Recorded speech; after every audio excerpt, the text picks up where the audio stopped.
Hello મિત્રો, નમસ્કાર, જય Hind, Vande Mataram. Job government information ચેનલમાં સ્પર્ધાત્મક પરીક્ષાની તૈયારી કરતા તમામ વિદ્યાર્થી મિત્રોનું હાર્દિક સ્વાગત છે. મિત્રો, ગુજરાત ગૌણ સેવા પસંદગી મંડળ ગાંધીનગર દ્વારા એક મહત્વપૂર્ણ અપડેટ આવેલી છે. મિત્રો, દિવ્યાંગજનો માટે ખાસ ભરતી ઝુંબેશ અંતર્ગત વર્ગ 3ના વિવિધ સંવર્ગોની પરીક્ષા માટે મહત્વપૂર્ણ સૂચના જાહેર કરવામાં આવી છે. જાહેરાત ક્રમાંક 315/2025-26, 316/2025-26, 318/2025-26, 322/2025-26.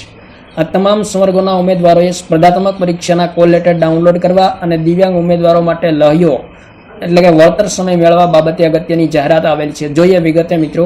મંડળ દ્વારા પ્રસિદ્ધ કરવામાં આવેલ તાંત્રિક સંવર્ગની સીધી ભરતી નીચે દર્શાવ્યા મુજબ જાહેરાત અંતર્ગત ઓનલાઈન અરજીઓ મંગાવવામાં આવેલ.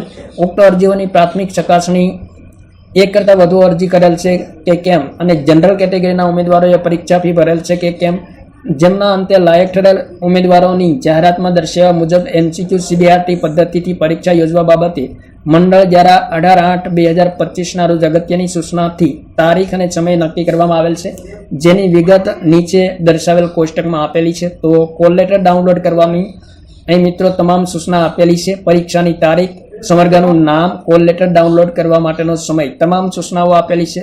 તો જોઈએ મિત્રો વિગતે. જાહેરાત ક્રમાંક 315 માઇન સુપરવાઇઝર વર્ગ 3, જેમની પરીક્ષા 15/9/2025ના રોજ યોજાવાનો સમય છે, જેમને કોલ લેટર ડાઉનલોડ કરવાનો સમયગાળો 3/9/2025 થી શરૂ થશે. ત્યારબાદ જાહેરાત ક્રમાંક 316/2025-26 સ્ટેટિસ્ટિકલ આસિસ્ટન્ટ વર્ગ 3.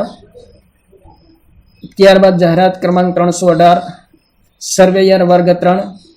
ત્યારબાદ જાહેરાત ક્રમાંક 322 એક્સરે ટેકનિશિયન વર્ગ 3.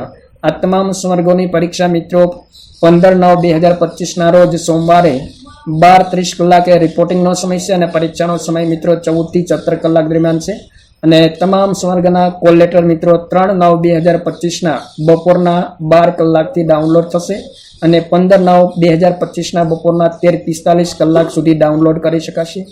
અહીં મિત્રો કોલ લેટર ડાઉનલોડ કરવા માટે લિંક આપેલી છે. મંડળ દ્વારા આ પરીક્ષામાં ઉમેદવારનું બાયોમેટ્રિક વેરિફિકેશન કરવામાં આવનાર હોય પ્રસ્તુત પરીક્ષામાં ઉપસ્થિત રહેવા માંગતા ઉમેદવારોએ કોલ લેટરમાં દર્શાવેલ પરીક્ષા કેન્દ્ર ખાતે ફરજિયાતપણે ઉક્ત કોષ્ટકમાં દર્શાવ્યા મુજબના રિપોર્ટિંગ સમયે હાજર થવાનું રહેશે. જો કોઈ ઉમેદવાર રિપોર્ટિંગ સમય બાદ પરીક્ષા કેન્દ્ર ખાતે ઉપસ્થિત થશે તો તેઓને કોઈપણ સંજોગોમાં પ્રવેશ આપવા દેવામાં આવશે નહીં. ત્યારબાદ મિત્રો, મંડળ દ્વારા યોજાનાર MCQ CBRT પદ્ધતિની પરીક્ષામાં દરેક પ્રશ્નના સાચા જવાબ શોધવા માટે પ્રશ્નની નીચે 4 વિકલ્પ આપેલા છે, જે પૈકી ખરા જવાબને પસંદ કરવાનો રહેશે અને ખોટા જવાબને પસંદ કરવાથી 1/4 માર્ક કાપવામાં આવશે. ત્યારબાદ સંબંધિત ઉમેદવારોએ સદર પરીક્ષાના ઓનલાઈન પ્રવેશપત્ર કોલ લેટર ડાઉનલોડ કરી તેની ફિઝિકલ પ્રિન્ટ આઉટ કાઢીને પ્રવેશપત્રમાં દર્શાવેલ પરીક્ષાના દિવસે અને સમયે પરીક્ષા કેન્દ્ર ખાતે અચૂક હાજર લાવવાના રહેશે. મિત્રો, ઉક્ત સંવર્ગના તમામ ઉમેદવારોએ 3/9/2025 રોજ બપોરના 12 કલાકથી જે તે સંવર્ગની પરીક્ષા શરૂ થવાના 15 મિનિટ પહેલા સુધી પોતાના ઓનલાઈન પ્રવેશપત્ર ડાઉનલોડ કરી શકાશે.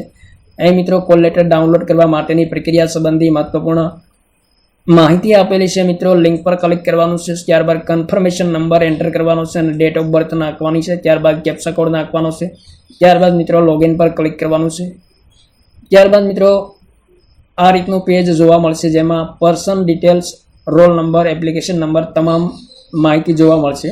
અહીં મિત્રો એડમિટ કાર્ડ પર ક્લિક કરવાનું છે. એડમિટ કાર્ડ પર ક્લિક કરીને પોતાનો ઓનલાઈન પ્રવેશપત્ર કોલ લેટર ડાઉનલોડ કરી શકાશે. ત્યારબાદ મિત્રો, ગુજરાત ગૌણ સેવા પસંદગી મંડળ ગાંધીનગર દ્વારા લહ્યો અથવા વળતર સમયની સુવિધા આપવા અંગે સૂચનાઓ જારી કરવામાં આવેલી છે. આ તમામ સૂચનાઓ જે તે ઉમેદવારોને લાગુ પડતી હોય તેમણે એક વખત જોઈ લેવી જોઈએ. ઉમેદવારે લહ્યો વળતર સમયની સુવિધા માટે નિયત ફોર્મ સાથે રજૂ કરવાના પુરાવા અહીં આપેલા છે, જેમાં મિત્રો ઉમેદવારે ભરેલ ઓનલાઈન અરજીપત્રકની નકલ, ઉમેદવારની ઓળખ પુરાવાની ફોટોકોપી, દિવ્યાંગતાનો પુરાવો, હંગામી દિવ્યાંગતાનું પ્રમાણપત્ર, સક્ષમ અધિકારીનું પ્રમાણપત્ર, લહ્યાની ઓળખનો પુરાવો, લહ્યો જે તે સંવર્ગની લઘુત્તમ શૈક્ષણિક લાયકાત કરતાં એક સ્ટેપ નીચે સુધીનો અભ્યાસથી વધુ અભ્યાસ કરેલ ન હોવો જોઈએ, લહ્યાની ઉંમર અંગેનો પુરાવો, આધાર કાર્ડ, જન્મનું પ્રમાણપત્ર, SSCની માર્કશીટ જેમાં જન્મ તારીખ દર્શાવેલ હોય, શાળા દ્વારા આપવામાં આવેલ બોનાફાઇડ સર્ટિફિકેટ, શાળા છોડ્યાનું પ્રમાણપત્ર. ત્યારબાદ મિત્રો લહ્યાની ફરજો અહીં વિગતવાર આપેલી છે. લહ્યાએ મદદ લેનાર ઉમેદવારને આસાનીથી સ્પર્શી ન શકાય તેટલે દૂર બેસવાનું રહેશે.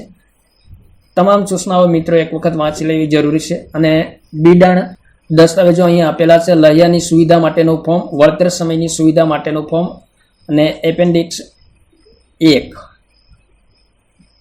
તો અહીં મિત્રો લહ્યાની સુવિધા માટેનું ફોર્મ આપેલું છે. તો આ ફોર્મ મિત્રો ભરવાનું થશે. ત્યારબાદ મિત્રો લહિયાનું નિવેદન સંબંધી ફોર્મ આપેલું છે અને ઉમેદવારની બાંહેધરી આપવા સંબંધી ફોર્મ આપેલું છે. આ તમામ ફોર્મ ભરવાના રહેશે અને પરીક્ષા કેન્દ્રમાં સહી મેળવવી અનિવાર્ય રહેશે લહિયાના વળતર સમય માટે. ત્યારબાદ મિત્રો વળતર સમયની સુવિધા માટેનું ફોર્મ આપેલું છે, જેમાં વળતર સમયની સુવિધા મેળવવા માંગતા ઉમેદવારો માટે આ તમામ વિગતો ભરવાની રહેશે અને ઉમેદવારની બાંહેધરી આપવાની રહેશે. તો આ મહત્વપૂર્ણ અપડેટ આવેલી હતી ગુજરાત ગૌણ સેવા પસંદગી મંડળ દ્વારા. થેન્ક યુ મિત્રો. જય હિન્દ. વંદે માતરમ.